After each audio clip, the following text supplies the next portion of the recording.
Hey everyone, thanks for joining us today as we begin our exploration journey from Charleston, South Carolina to Beaufort, South Carolina, and ending in Savannah, Georgia. For those of you who are wondering, the drive from Charleston to Beaufort is an hour and 21 minutes, with the drive from Beaufort to Savannah coming in at 55 minutes. During our stay in Charleston, we stayed at Hotel Bennett, which is located in the heart of Charleston. We also have a separate video on the additional details of this hotel if you're interested. This is a really nice hotel. While it's a luxury hotel, it's very welcoming. Everyone here was so nice.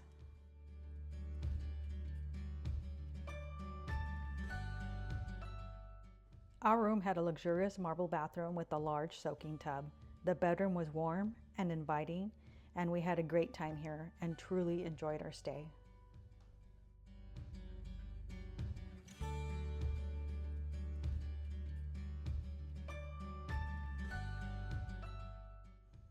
On this particular day, there was a farmer's market going on just outside of the hotel in Marion Square.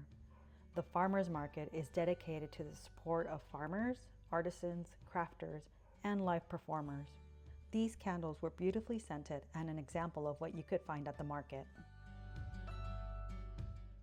Marion Square is more than just a green space in Charleston. It's home to many distinguished local monuments, including a Holocaust memorial. If you're not sure where to start, I would make the Charleston Visitor Center your first stop. The Visitor Center is located on Meeting Street, and they have clean public restrooms, and the facility is air-conditioned and is a great place to cool off. The Visitor Center can provide you with information and discounts to special attractions and tours. They will also make reservations for transportation, dining, and hotels. Charleston is recognized as a historical site. It has colonial buildings and unique pastel antebellum houses.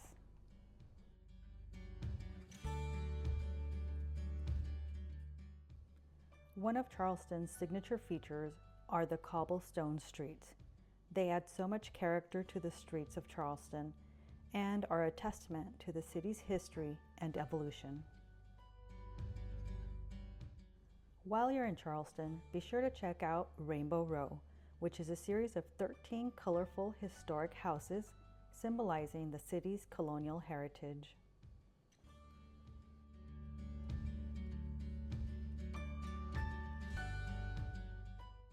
If you're out and about, you'll come across one of Charleston's parks or public green spaces. These public green spaces feature walking trails, picnic areas, and monuments. Some parks are on the peninsula and were a defensive seawall, which is why you might see a cannon or two.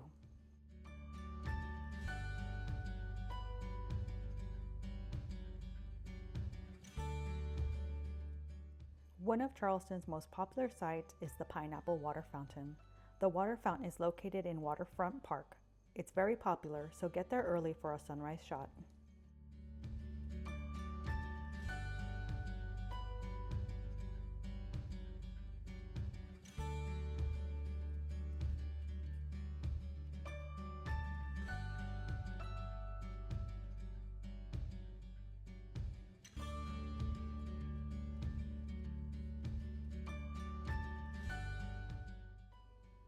During our walk, we also stumbled upon these gravestones where the church was the natural burial site. I'm pretty sure this graveyard is included in most of the ghost tours in Charleston. If you have the time, visit a historical landmark such as this one. This is the Nathaniel Russell House and was built in 1808.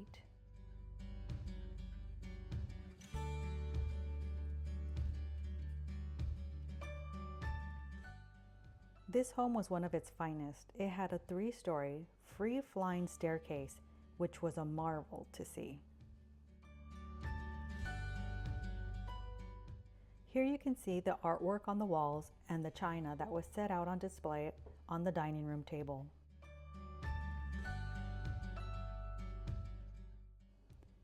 This house had so much to look at. The crown molding had so much detail, and the large windows overlooked the street outside.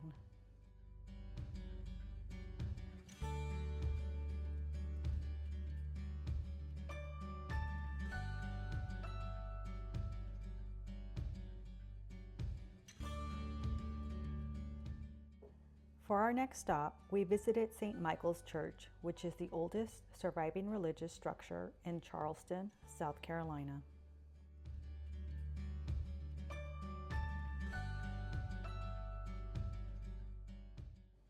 This church had incredible stained glass windows. If you look up, you could also admire the dome ceiling murals. This church was built in 1750, and in 1791, President George Washington worshipped in pew number 43. I mean, how cool is that?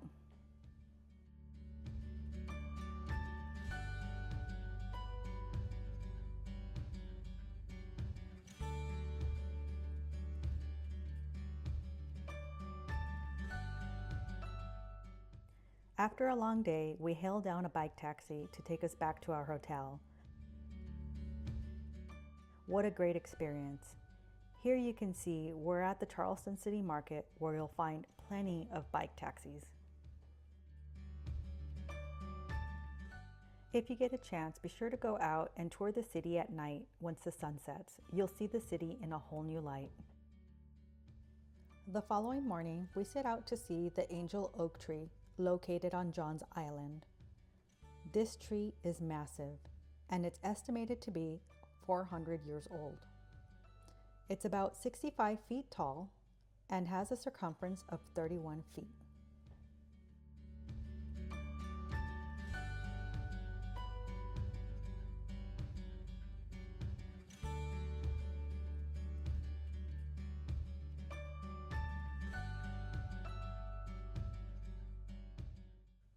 Let's take a moment to look at these tree limbs. The largest and longest tree limb on this tree has a circumference of 11¼ feet, and the length is 89 feet. It's no wonder why they have to add these posts to support the tree limbs.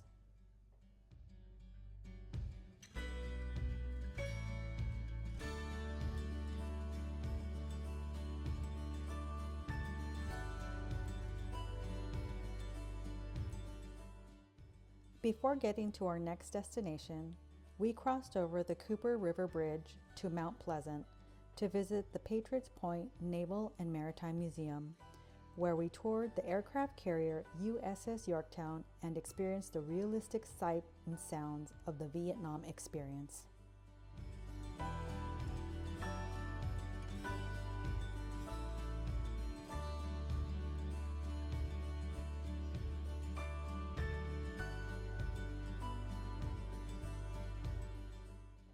Touring the carrier was a great experience. The carrier has a number of decks that are accessed through narrow corridors and ladders. Some of the rooms for the crew include sleeping quarters, mess hall, engine room, bathrooms, barbershop, and a medical facility. Because the area is so cramped, it gets very hot inside the carrier, and it was also hot on the deck. Make sure you drink plenty of water and stay hydrated.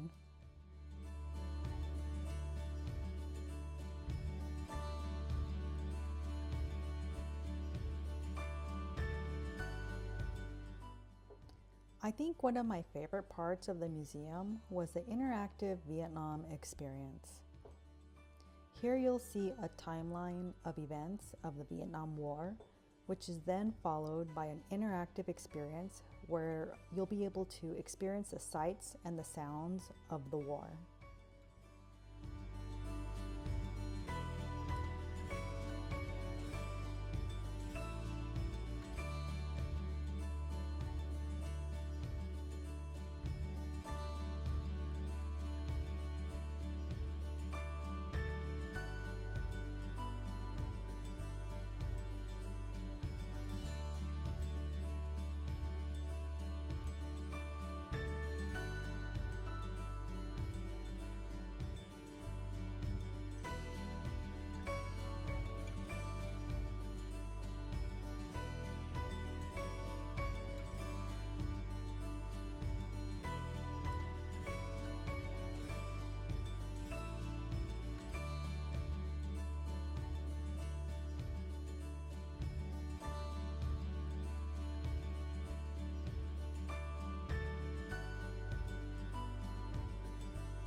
For our next stop, we went to Boone Hall Plantation and Gardens, which is located in Mount Pleasant.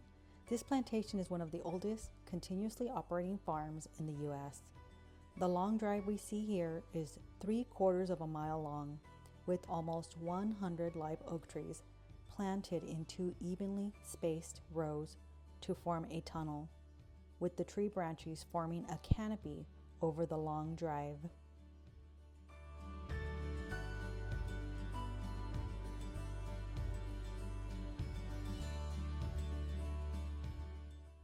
The oak trees were planted in 1743. The moss on the trees will go dormant and look like they're dying, but as soon as it rains, the water hydrates the moss and they turn green again.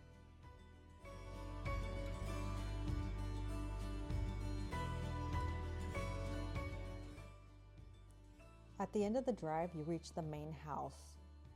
It's a Georgian design home that's open for tours of the first floor.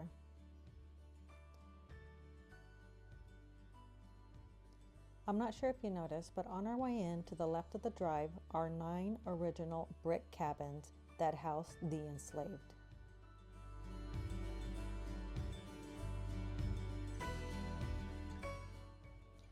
Most people would assume that agriculture was the main source of income on the plantation, but in reality, it was brick making. So the bricks they made were used to build the cabins. Depending on the growth of the farm, there could have been up to 100 enslaved in the 1600s and up to 300 enslaved in the 1800s.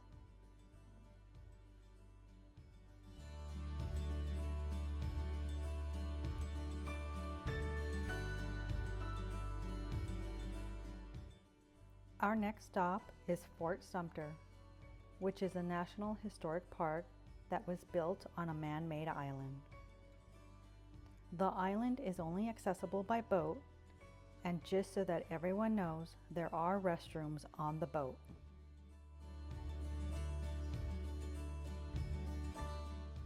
When we went to Fort Sumter, we booked the first tour of the day, which allowed us to participate in the raising of the flag.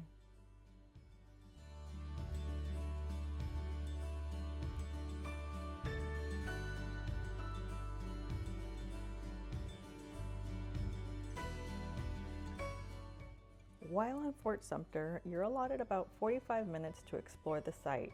You get to see the old ruins, you can check out the cannons, and you can visit the Visitor Education Center and Museum.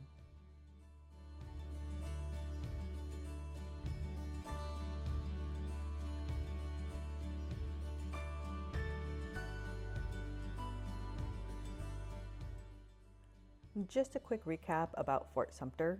It was built to protect Charleston Harbor from invaders, and it was the first battle in the Civil War, which lasted 2 days in April 1861. Be sure to visit the museum for a detailed representation of events.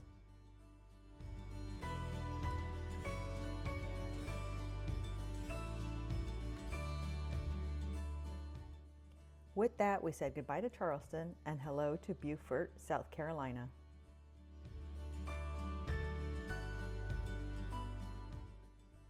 In Beaufort, we stayed at Anchorage 1770, which is a waterfront bed and breakfast.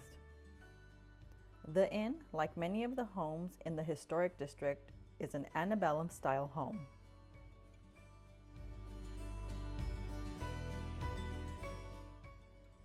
The wood molding and preservation of the inn gives this bed and breakfast so much character.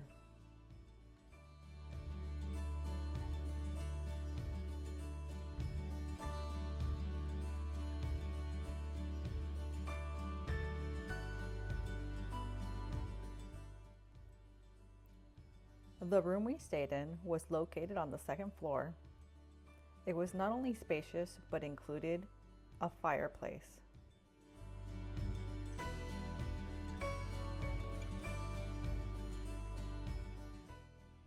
The washroom area was located just outside of the restroom, and the bathroom, while on the smaller side, it was completely adequate. Because this is a historic home, preserving the original design and features while addressing deterioration has its challenges. We did encounter water leaks from the AC unit, but staff was very accommodating and they hired a professional for the necessary repairs. I think our favorite part about staying at this inn was knowing we were staying in a historical home. We were grateful to have this opportunity that allowed us to experience this for the first time. This here is the second floor balcony, which overlooks the water. The views from the balcony are breathtaking, and they make everything worthwhile.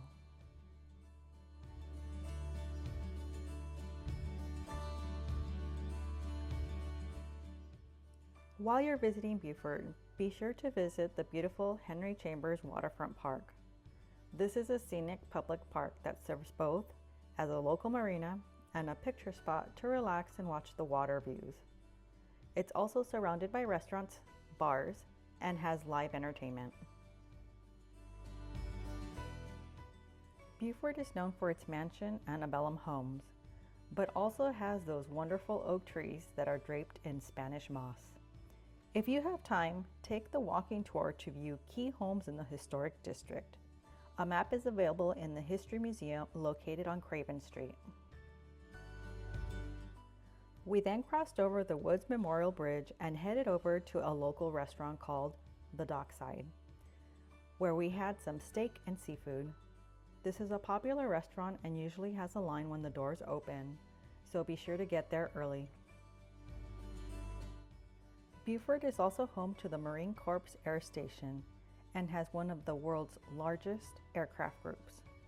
To visit the station, you'll have to plan ahead because they require background checks before going on the base. We didn't have an appointment and weren't able to go in.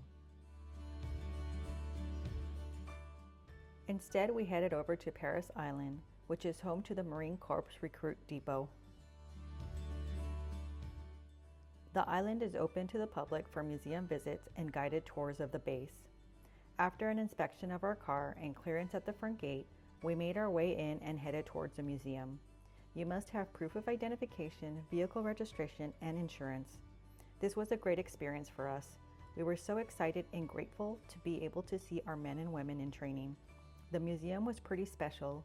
It included a timeline of different periods in our military history and was a great representation of events.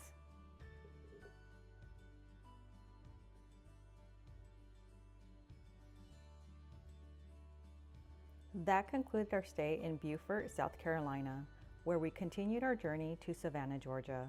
We crossed over the Talmadge Memorial Bridge that spans the Savannah River between downtown Savannah, Georgia and Hutchinson Island. During our stay in Savannah, we stayed at Hotel Bardo, which has an urban neighborhood clubhouse vibe. It's a trendy hotel located right across the street from Forsyth Park. The building itself is nestled in between other homes in the historic district, which seems to be a common thing in Savannah. During our stay, we were given an ADA compliant room. You can see here the bathroom is very spacious and includes a walk-in shower. The room itself was very warm and inviting. I really liked the decor and the use of materials to achieve the urban vibe. Overall, this room was very comfortable and we really enjoyed our stay.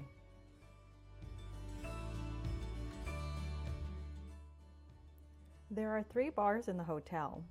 One is at the restaurant St. Bibiana, which is photographed here. Another is in the lobby, and the third is at the pool. The outdoor pool area is very trendy. We had a really nice time at the pool, but unfortunately we didn't photograph it. Once we got settled in, we went out to explore Forsyth Park and its iconic fountain. The park occupies 30 acres in the historic district of Savannah. The fountain was impressive. One of the things we noticed was SCAD, the Savannah College of Art and Design, which is the largest of the university's locations, with nearly 70 historic facilities that are interwoven throughout the city. As you tour the city, it's hard not to notice Savannah's neighborhoods, which are full of character.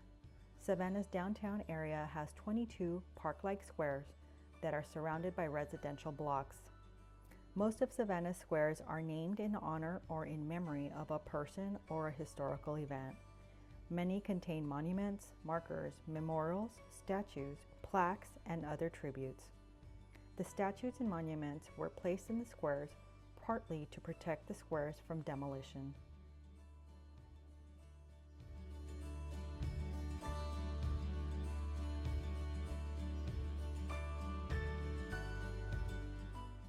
During our stay, we also stopped by the first Girl Scout headquarters building, but you need to make sure you have a reservation due to the small size of the building. Last but not least is the Crystal Beer Parlor, which I think is Savannah's best kept secret. The food is fantastic. It's a first come, first serve restaurant, and they have the best peach cobbler you will ever have. Thank you for joining us while we explored Charleston, Beaufort, and Savannah.